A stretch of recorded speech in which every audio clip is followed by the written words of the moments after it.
Сәлем достар, сендерді көргеніме өте қуаныштымын. Математика 1-ші сынып. Математикадан бүгін жаңа тарау, жиын және логика элементтері сабағымыздың тақырыбы пиктограммалар. Мақсатымыз сен пиктограммалармен танысасың және пиктограммалардың қайда қолданылатынын білетін боласың. Жақсы балалар, олай болса көңіл-күйімізді көтеру мақсатында мына бір өлең шумақтарын бірге қайталайық. Ерте тұрып күндемен, тереземді ашамын, сәлем деймін күнге мен, шаттық әнге басамын. Айналама қарасам, ғажаптар қаншама, сан жетпейді санасам, сәлем деймін күнге мен. Сабағымызды бастамас бұрын мынандай бір жаттығуды бірге орындайық. Кәнеки ол үшін саған екі саусағың қажет болады. Ал енді осы жаттығуды тез-тез орындап көрейік. Ал кеттік. Бір. Кәне, тез-тез. Сен де осылай жасап көрші. Тамаша, балалар. Жаттығуды орындадық, көңіл-күйіміз көтерілді. Енді мына экранға назар аударайық. Экрандан не байқадыңдар? Мұқият қараймыз. Дұрыс, бұл жол ережелерінің белгілері. Келесі суретке назар аударамыз. Дұрыс, бұл ауа райының шартты белгілері. Демек, балалар, бұлар пиктограммалар деп аталады. Пиктограмма дегеніміз затты белгілеу үшін қолданылатын сурет немесе таңба. Қайталайық. Пиктограмма дегеніміз затты белгілеу үшін қолданылатын сурет немесе таңба. Келесі мынандай тапсырмаларды орындайық. Сүйікті жемістер. Оқушылар, сыныпта саған қандай жеміс ұнайды атты сауалнама жүргізілді. Сауалнаманың нәтижесі суреттердің көмегімен көрсетілді. Әр бағандағы жемістерді сана. Сұрақтарға жауап бер. Неше оқушы алманы жақсы көреді? Неше оқушы алмұртты жақсы көреді? Неше оқушы апельсинді жақсы көреді? Неше оқушы бананды жақсы көреді? Балалар, бұл сауалнаманы сендер жақсы жүргізді деп сенемін. Келесі тапсырма үстелдерді сана. Қызыл, көк, жасыл, қара.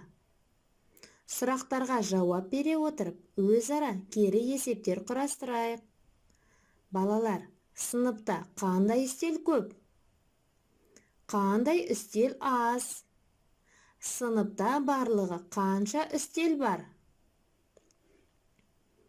Бұл суретте үстелдердің пиктограммасын төртбұрыш пішінмен берген екен. Шығарып көр тапсырмасы. Мұқият тыңдайық. Сыныпта 20 оқушы бар. Ильяс оқушылар арасында сен қандай жырынды жақсы көресің деген сауалнама өткізді. Суреттерге қарап, сұраққа жауап бер. Неше оқушы қызанақ шырынын жақсы көреді? Ал кәнеки, ойланайық.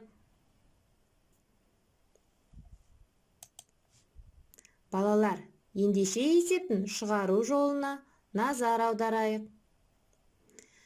Сыныпта 20 оқушы болса, барлық шырын санын қосып, 20-дан 15-ті азайтамыз. Сонымен жауабы 5 бала қызанақ шырынын жақсы көреді. Балалар, келесі тапсырма 90-шы жұмыс парағы. Пиктограмманы оқы. Пиктограммадағы тапсырма. Әрбір пиктограмма нені білдіреді? Оқы. Тапсырманы орында. Сана. Машине. Қанша машине болды? Алда қанша машине келе жатты? Артта қанша машине? Барлығы 4 машине. Тамаша, сызықпен қос. 4 қосу 1. Қанша болады? 5. Дұрыс. 5 кәмпиттен 1 кәмпитті азайтсақ, қанша кәмпит қалады?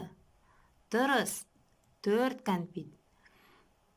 Барлық 5 кәмпиттен 4 кәмпитті азайтсақ, қанша қалады? Дұрыс, 1 кәмпит қалады. Мысалдарды шығар. 8 азайту 2. Дұрыс таптың. 6. 6 қосу 3. 9. 5 қосу 2. 7. 9 азайту 4. 5. Тамаша. Келесі тапсырмады теңестір. Ал бұл тапсырманы балалар, сендер өздерін жақсы орындайды деп сенемін. Иә балалар, сонымен бүгінгі математика сабағымыз аяқталды. Бүгінгі сабақтан сендер пиктограммамен таныстыңдар, және пиктограмманың қайда, қалай қолданылатынын білдіңдер деп сенемін. Келесі кездескенше сау болыңдар.